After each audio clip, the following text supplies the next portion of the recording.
Kaydkii Abdullahi Green. waxa cajaladan lagu qabanayaa heesihii u dambeeyay ee loogu talagalay sanadka 1992 waa fanaaniintii reer dooxa gada ayaa idin soo wada heesahan kala jaajaadka waa hagaag haddaba iyadoo oo aad iyo aad ugu heli doontaan heesaha halkan iska soo daba dhacaya bal waxa weeye heesta maanta ugu horeysa heesta la baxday dadkana taan ugu jeclaa hawd iyo dulcad bay ku nooshahay waa hagaag waa ereyadii abwaankii weynaa cabdi aadan qays laxanka heestan waxaa saaray mustafa maxamed mustafa keeko kamanka maqlaysaana waxaa inoo hayaa axmed maxamed cawad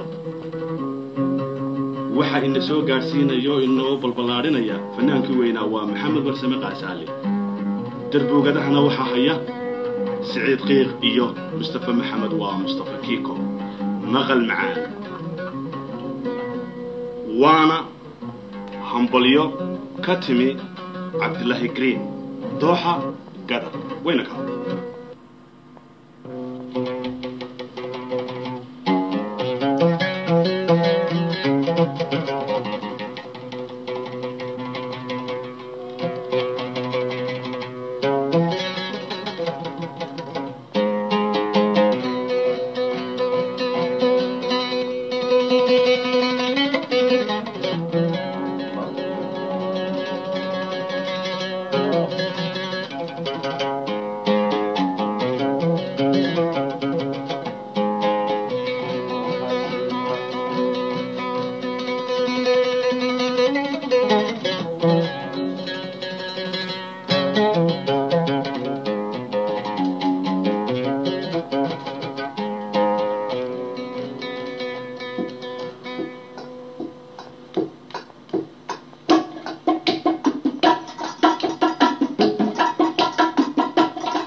Kate Key Abdullahi Green.